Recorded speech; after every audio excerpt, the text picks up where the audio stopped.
Fox News' Juan Williams is a co-host of The Five, and he's author of What the Hell Do You Have to Lose? Trump's War on Civil Rights, and he joins me now. Juan, I'm going to ask you some of the questions I always want to ask you. What is it like to sit out there on The Five and everybody's ganging up on you and you're fending them off with each fist? Well, I don't know. You've been there sometimes. Yeah. You've been on The Five. And so it's, for me, sometimes it's a thrill because you were in the position of having to counter four people. So if it was swordplay, you'd be like, oh, you ever see those movies, those action movies? The guys like, how would he do that? But I do find that, to me, if I'm not equipped, if I'm not prepared, I get slayed. Yeah. What is it like trying to sell an anti-Trump book right now? I mean, people outside love it. Does it work well on Fox? I mean, I guess you get a lot of PR because you get to go out and be on other networks where they're excited to have something. For the most part, it's interesting. Like, you know, other networks don't want Fox people in general. Right. So that's not as open as I would like. I think I'll get to do ABC later this month, the Sunday show, or something like that.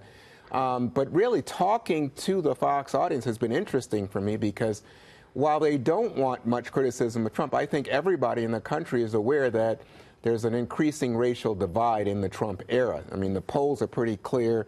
It's like 2/3 of the American people think race relations are worse today, and they don't approve of Trump's handling of race. So people are curious about exactly what is this about, and from my perspective, it's curiosity about good people, good Republicans, who I think sometimes close their eyes to the racial issues because they are such Trump fans.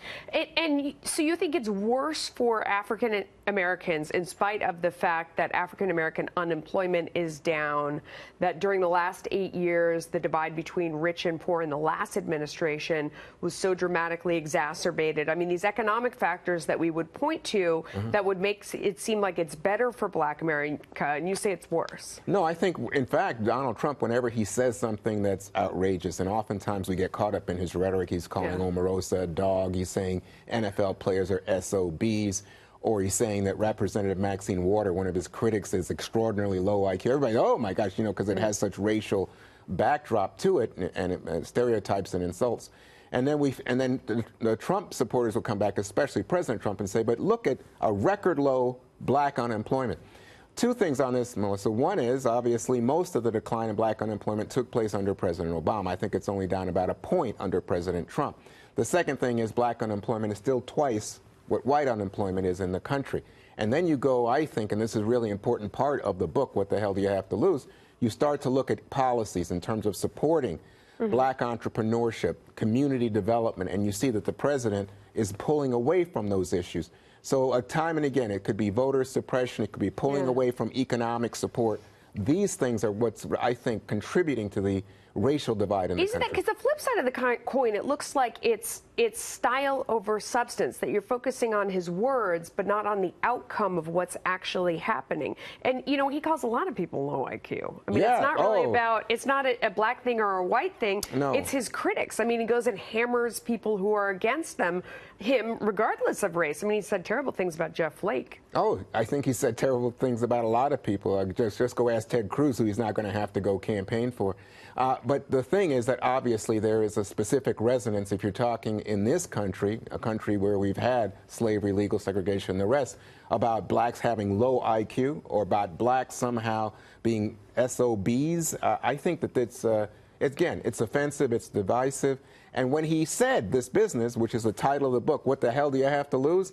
Again, the suggestion is condescending. Oh, you know what? You guys have nothing to lose. I think he said it's worse to live in a Black neighborhood than to live in Afghanistan. It's interesting because what he was actually talking about was the fact that Democratic cities that have been controlled by the Democrats, the situation has gotten to be so terrible. You look at a place like Chicago, you know, where people are being gunned down all the time, and he's saying Democrats have not served you.